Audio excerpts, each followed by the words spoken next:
want to show you some video here. This is a protest in Paris. How would you describe that, Stu? Very large. Very large.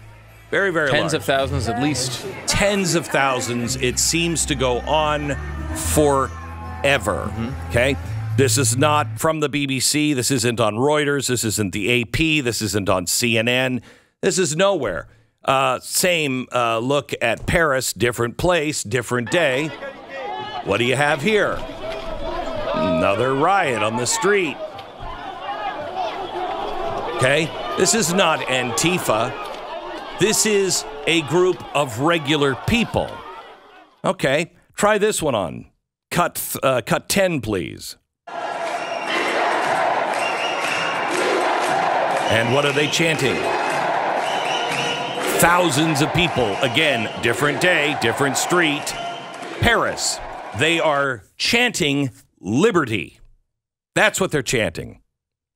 Why isn't this on the front page of the New York Times? I mean, I know that everybody carried Martin Luther King. Everyone, all around the world. The United States carried Gandhi and his protests. You know, because I've been in South Africa and they hated me in South Africa. And I was like, how do you even know me? Because the world covered the Tea Party to make sure the world knew we were the bad guys. Why? Why do I have to go to an Indian news outlet to cover the protests in London? Why? Oh, that's not it. When I come back, I'm gonna show you the protests all over the world that you don't know are going on. And what is it that they're protesting?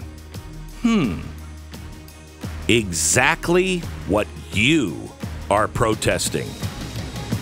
I'll explain coming up in just a minute. I was just showing you the people that are on the streets in London and in Paris. What are they protesting? They are protesting the things that we should be a little upset about. They are protesting in England about what the Bank of England is doing to their money.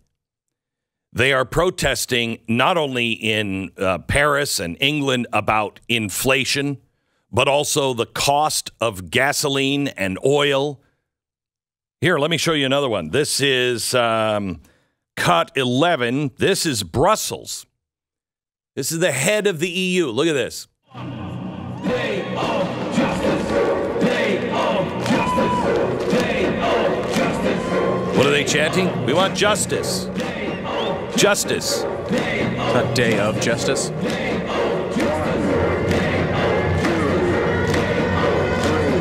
Okay. That is in Brussels. Chanting justice. Justice. What kind of justice is it? How about the protest cut 12 in Berlin? Looks like a peaceful crowd there, just walking in the streets. What are they upset about?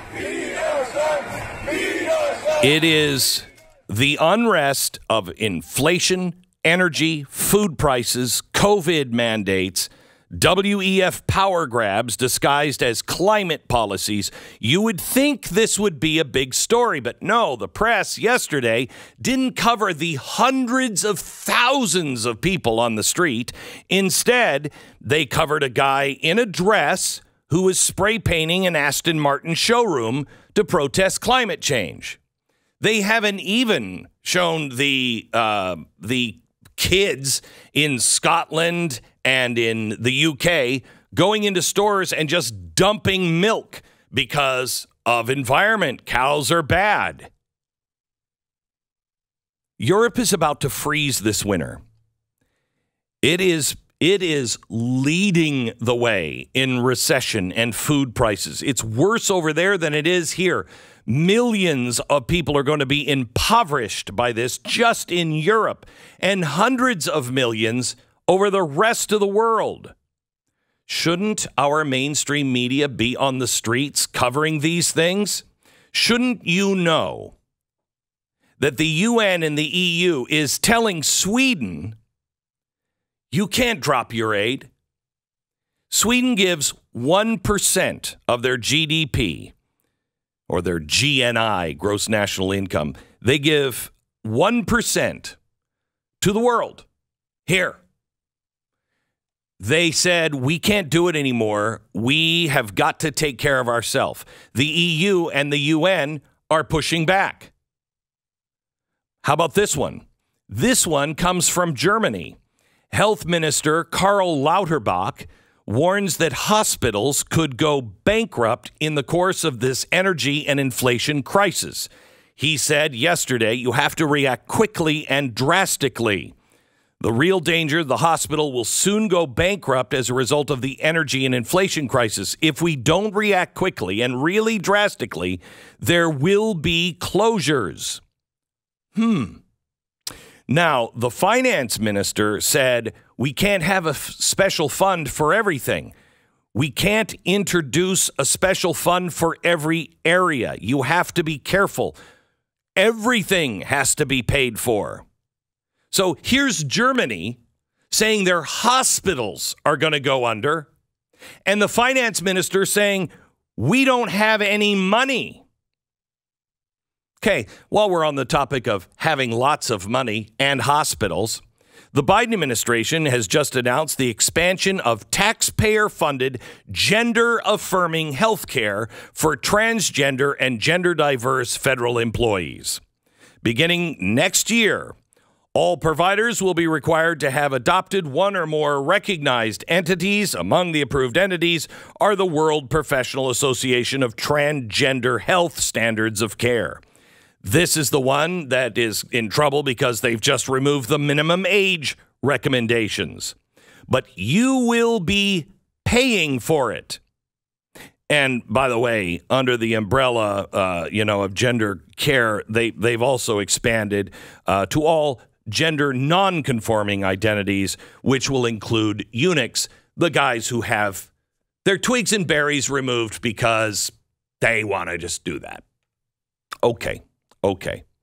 All right. But we have plenty of money. And by the way, we even have enough money. The student loan forgiveness, which the Democrats know is unconstitutional. Nancy Pelosi said it. Joe Biden said it. Barack Obama said it. He has no constitutional authority to do this. Yesterday, it's fast, it's easy, and it takes less than 5 minutes. It's a game changer for millions of Americans to get moving. It's going to cancel $10,000 in debt for those earning less than $125,000 per year and $20,000 for those who received Pell Grants. Well, that's fantastic. Borrowers need not what's known as an FSA ID to log on to the application, nor will they need to upload any documents, including any tax records. Instead of having to provide documents that verify that you as an individual earned less than $125,000 in 2020, the application just asks borrowers to check a box.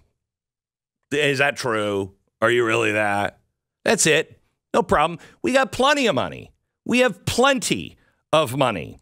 By the way, the French government in talks now about crisis, meeting with their senior ministers about having enough money to be able to help people heat their homes. While we're here, the Biden administration is moving towards a release of another 10 million to 15 million barrels of oil from the nation's emergency stockpile. We're selling it, a lot of it, to China. To China.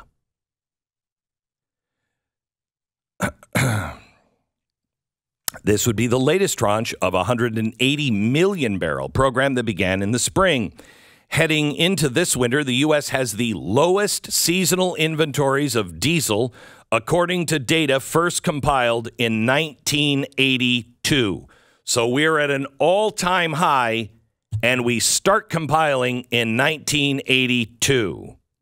By the way, Top Energy Advisor is also arguing now in favor of new export controls the government's putting on. Now, the energy secretary has said, well, I have a few concerns with this, but not to worry. They're going to get Exxon and ConocoPhillips. They have been notified of what they have to do. Now, they say that by limiting fuel exports, it's going to lead to higher prices in parts of the U.S., particularly in the import-reliant Northeast.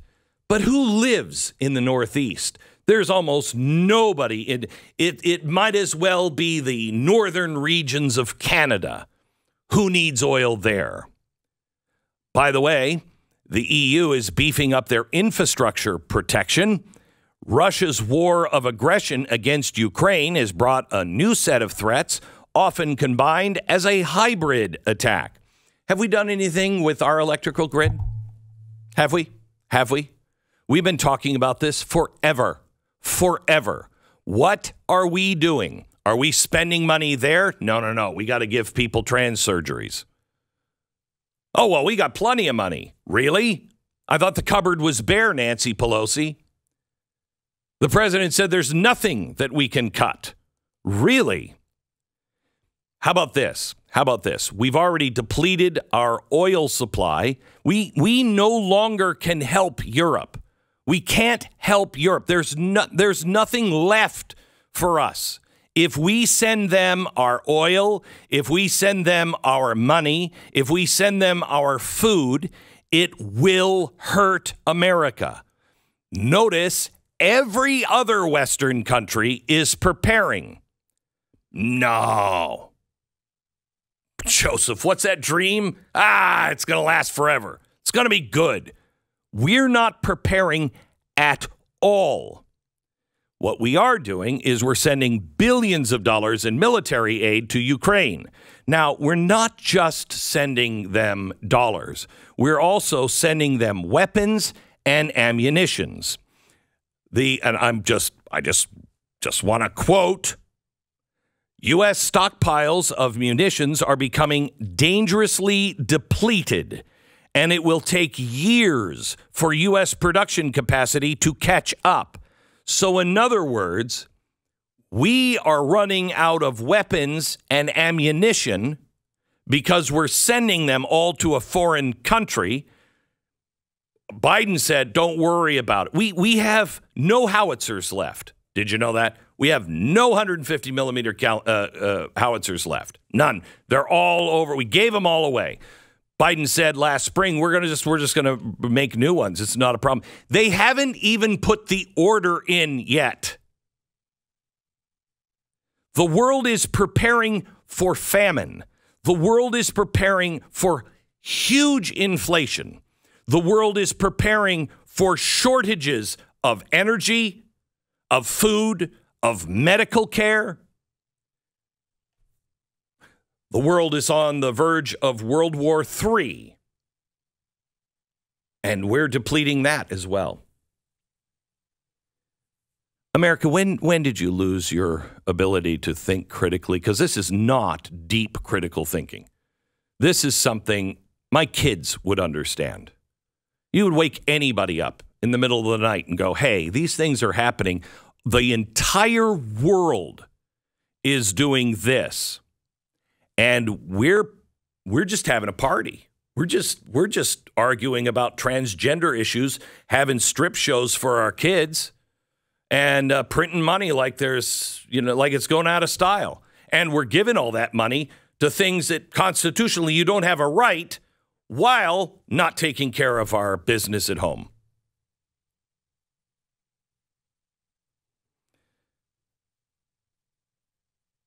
We're not going to have a 2024 election if we don't get past this 2022 election.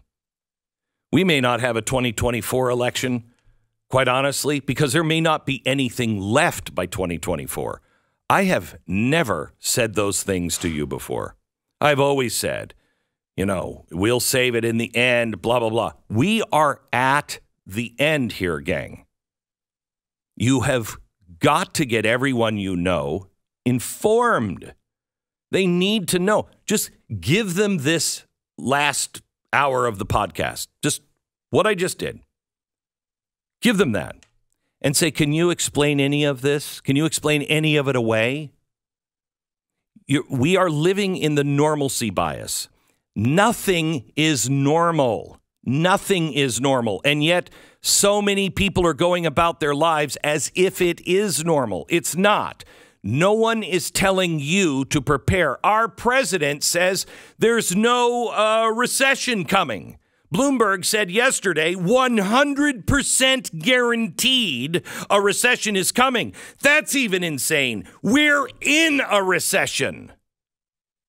Nothing is normal. Don't act like it is. Prepare, you and your family and everyone who will listen, because it is coming.